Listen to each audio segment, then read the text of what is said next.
Hello दोस्तों, नमो बुद्धाय। जय सम्राट सुमान, जय भीम, जय संविधान, जय भारत। दोस्तों, मैं PMDS साक्या यूट्यूब चैनल की तरफ से आपका स्वागत, अभिनंदन, वंदन करता हूँ।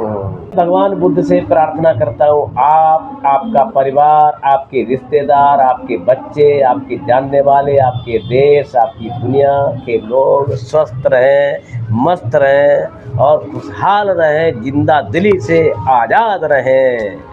ऐसी मेरी दुआएं हैं आप सारे मित्रों के लिए। आज मैं दोस्त चर्चा करता हूँ अपने महापुरुषों और धम्म के ऊपर। धम्म हमारा सिखाता है प्यार, मोहब्बत, अपनापन, भाईचारा, मित्रता। क्योंकि बुद्ध का धम्म ही तो सनातन है, सत्य है, नेचुरल है और दुनिया पे हर जगह है। दोस्तों, मैं आज बात करता हूँ सत्य और सनातन की। भगवान बुद्ध की बात हम क्यों करते हैं दोस्तों? हम इसलिए नहीं करते कि भगवान बुद्ध हमारे वंशज हैं, भगवान बुद्ध हमारे बिरादरी हैं, भगवान बुद्ध क्या थे, क्या हैं, उनकी विशेष कुछ बातें आज हम आपसे करने जा रहे हैं और आपको बताने जा रहे हैं। जो बुद्ध थे वो सत्य थे और सनातन थे। बुद्ध एक राजकुमार थे, राजा के पुत्र थे। दोस्तों, उनके पास किसी प्रकार की कोई कमी नहीं थी।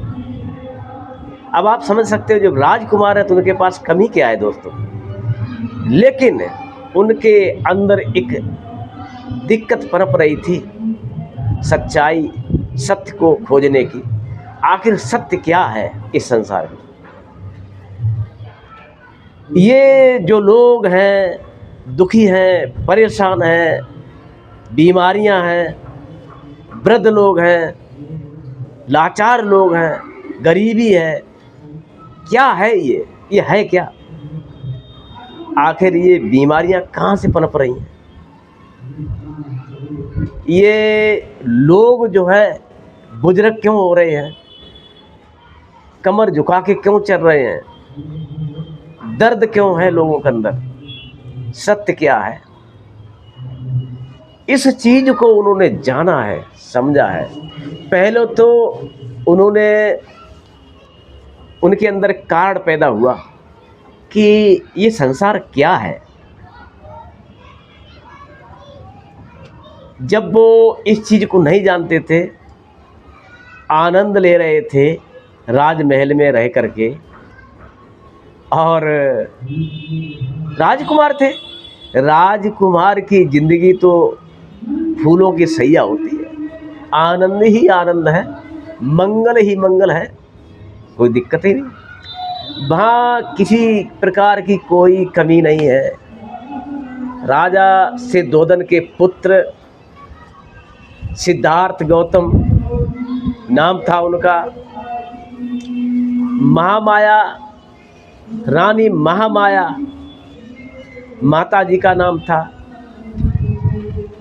और वो बड़े दयालु प्रकृति के थे।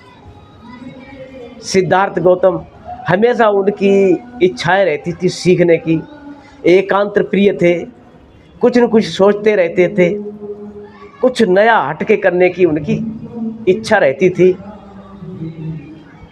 हालांकि एक राजकुमार मस्त रहना चाहिए एक अपने राजमहल में,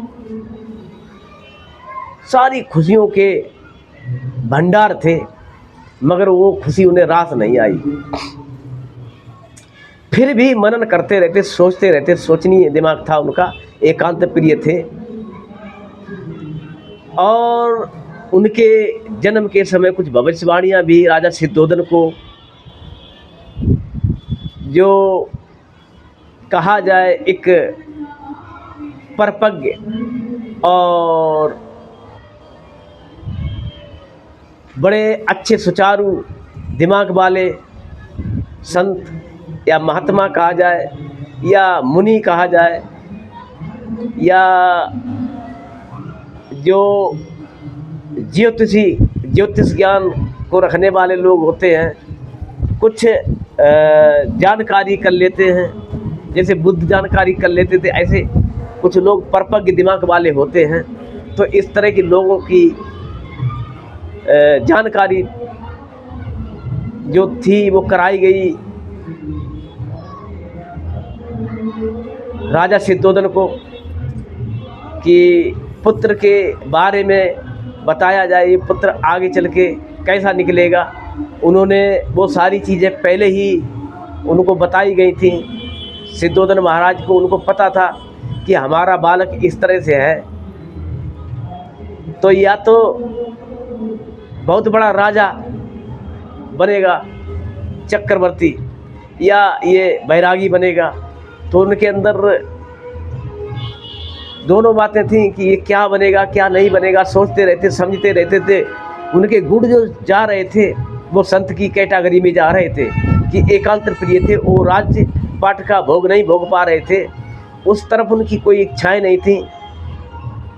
ये सब चीज़ देख करके राजा सिद्धोधन बहुत दुखी रहते थे। हालांकि उनकी माताजी उनको छोटे से ही छोड़ के ख़त्म हो गई थी, देहांत हो गया था उनका। पालन पोषण उनकी मौसी जी ने किया था। माँ को देखा जरूर है, लेकिन माँ के बारे में उनको कुछ नहीं जानकारी थी।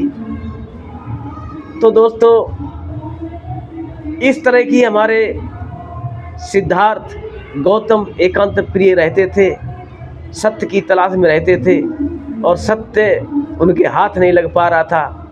बहुत सारे गुरुओं के पास उनके पिताजी ने राजा सिद्धोधन ने भेजा, लेकिन हर गुरु जहाँ जहाँ गए उन्होंने गुरु को ही दो बातें सिखा दी। उसके ऊपर की जो डिग्री जो पढ़ाई उनके गुरु बताते थे, उससे ऊपर की पढ़ाई वो बता देते थे सिद्धार्थ गौतम।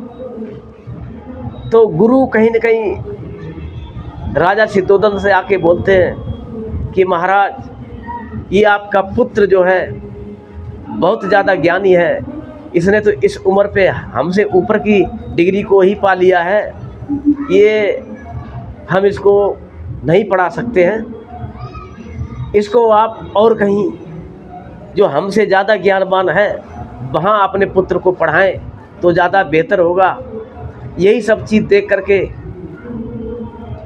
सिद्धोधन महाराज ने यहाँ से वहाँ, इस गुरु से दूसरे गुरु को बदलते बदलते बड़े सारे, कहा जाए भगवान बुद्ध बनने से पहले सिद्धार्थ के बहुत सारे गुरु बने।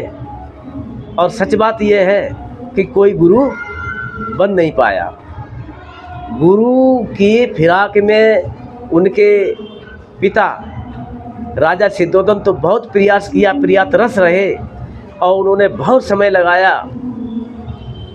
और भेजते रहे, लेकिन कोई गुरु बनने लायक सिद्धार्थ गौतम का कोई सफल नहीं हो पाया, गुरु बनने लायक हुआ ही नहीं। तो उनसे ऊपर की, गुरुओं से ऊपर की पढ़ाई वो बता देते थे। तो आप लोगों को बता देता हूँ, भगवान बुद्ध का कोई गुरु या सिद्धार्थ गौतम का कोई गुरु था ही नहीं। जहाँ गए वहाँ उनको गुरु नहीं शिष्य ही मिले। उसके ऊपर की पढ़ाई सिद्धार्थ गौतम पढ़ा के चले आते थे। तो कहने वाले कहते हैं कि बुद्ध के गुरु का नाम बताओ। वास्तव में भगवान बुद्ध का भी कोई गुरु नहीं था, न सिद्धार्थ गौतम का कोई गुरु था। ये स्वयं में ही गुरु थे अपने। इन्होंने स्वयं को ज्ञान प्राप्त किया। कहा जाए तो उनका पिछला ही इतना बड़ा पुण्य था, इतना बड़ा ज्ञान था कि वही ज्ञान के पीछे जितने जो पढ़े लिखे टीचर बनते थे, गुरु बनते थे, वो वहाँ पे फेल नज़र होते हुए आए और सारे फेल ही हो गए। जब ये सारी चीज़ें चलती रहीं तो राजा सिद्धोधन सोचने लगे कि आखिर हम ऐसा कहाँ से गुरु लाए जो हमारे सिद्धार्थ गौतम को पढ़ा पाए। इस तलाश में काफ़ी वर्षों तक वो लगे रहे। अब इससे ये कहते हैं कि सिद्धार्थ गौतम के बहुत सारे गुरु, कुछ लोग कहते हैं, हालांकि वो गए हैं शिक्षा के लिए पिताजी की आज्ञा से, और पिताजी लेके गए हैं, रथ में सवार होकर साथ में गए हैं, मगर किसी ने शिक्षित उनको नहीं कर पाया, शिक्षा नहीं दे पाई। इसलिए कहा जाता है कि न सिद्धार्थ गौतम का न बुद्ध का कोई भी गुरु नहीं है इस संसार में। वो स्वयं में एक गुरु हैं, सबके पूरे संसार के गुरु थे और हैं। ऐसे ही शॉर्टकट में जो कहानियाँ मैं बता रहा हूँ, ऐसे ही उनको जब गृह त्याग करना पड़ा तो कुछ लोग तो सिद्धार्थ गौतम को बुरा भला कहते हैं कि वो तो भगोड़ा था, वो तो उसने अपने परिवार को त्याग न करके परिवार को असहाय छोड़ दिया और पत्नी को त्याग करके चले गए, बच्चे को त्याग करके चले गए, वो तो एक कायर था। ऐसे भी सिद्धार्थ गौतम बुद्ध के लिए शब्द प्रयोग करते हैं लोग। लेकिन देखिए दोस्त, इस तरह से कोई बुद्ध से नफरत करके आपको क्या मिलने वाला है? नफरत नहीं, ये सोचिए कि उनके राजमहल में किस चीज़ की कमी थी दोस्त, है? जो राजा का पुत्र है, राजकुमार है, उसको कुछ कमी हो सकती है मित्र? बताइए। कुछ कमी नहीं थी उनके पास। वो सिर्फ हमारे इस संसार में लोगों के अंदर जो पीड़ा है, जो कष्ट है, इस कष्ट को, इस परेशानियों को, मतलब इनसे परेशानियों से निकालने के लिए, लोगों को ज्ञानवान, ऊर्जावान बनाने के लिए, लोगों को लिए सही सिस्टम देने के लिए, लोगों के लिए कारण जो था वो निवारण उन्होंने समझने के लिए जो ज्ञान, यानी जो नेचुरल ज्ञान है, उस ज्ञान को उन्होंने जाना, समझा, पाया। और वो ज्ञान की तलाश में वो थे कि आखिर ये नेचर जो कर रहा है, ये कारण क्या है? पैदा होता है व्यक्ति, बालक बनता है व्यक्ति, जवान बनता है व्यक्ति, ढलती है उम्र व्यक्ति की, बुढ़ापा आता है और फिर मृत्यु को प्राप्त होता है। ये क्या है? इसको समझने के लिए उन्होंने अपने ग्रह को त्याग कर दिया। उनका मन वहाँ नहीं लगता था, बड़े असहाय से नज़र आते थे, इसी तलाश में कि हम ये ज्ञान को कैसे पाएं, कहाँ से पाएं। तो ये हमारे सिद्धार्थ गौतम जो थे, अकेले में मनन करते रहते थे। जब एक राजकुमार थे तब भी, इसके बाद इनका जब मन नहीं लगा वहाँ, बड़ा इनको ये लगने लगा कि हम यहाँ रह करके, कभी कोई बुला देता है, कभी कोई बुला देता है, कभी किसी की बात सुननी पड़ती है, तो हम एकांत प्रिय कैसे होंगे? वो घर में चाह करके भी एकांत प्रिय नहीं रह पाते थे। इसलिए उन्होंने गृह त्याग किया और उनसे इतना प्रेम करते थे। जब वो एक राजकुमार थे, जो राजा सिद्धोधन थे, वो उनको बहुत प्रेम करते थे, प्रिय थे, और उनके विचार ऐसे थे, बहुत सुशील और सज्जन पुत्र थे उनके। तो कभी बहस नहीं करते, तर्क नहीं करते थे, अपशब्द नहीं बोलते थे, मुस्करा के बोलते थे, हर किसी के लचीले अंदाज में बात करते थे, शिष्टाचार में बात करते थे। यही एक मनुष्य की, एक बच्चे की कला होती है, मनुष्य जात की कला होती है। तो वो आगे चल कर के अपना सारा जो सिस्टम है उन्होंने ऐसे आगे बढ़े और उनको ज्ञान मिला, ज्ञान को प्राप्त हुए, और जहाँ पे उनको ज्ञान मिला था उस ज्ञान के वृक्ष को, यानी बोध वृक्ष को, उन्होंने काफ़ी समय तक उसको 4 बजे के पहर में जब ज्ञान मिला तो उस पहर काफ़ी समय तक उस वृक्ष को निहारते रहे वो, बड़े शिष्टाचार से, और उन्होंने इस तरह से ज्ञान प्राप्त किया। तो ये भगवान बुद्ध की एक बहुत अच्छी कहानी थी। दोस्तों, मैं PMDS साका यूट्यूब चैनल की तरफ से आपका स्वागत, अभिनंदन, वंदन करता हूँ। दोस्तों, अगर ये कहानी आपको अच्छी लगी हो तो अपने यार दोस्तों मित्रों में सब जगह शेयर करें। ठीक है, इस वीडियो को यहीं समाप्त करने की इजाज़त दें। धन्यवाद। नमो बुद्धाय। जय सम्राट भगवान, जय भीम, जय संविधान। दोस्तों, आगे फिर ऐसी ही वीडियो मिलते हैं।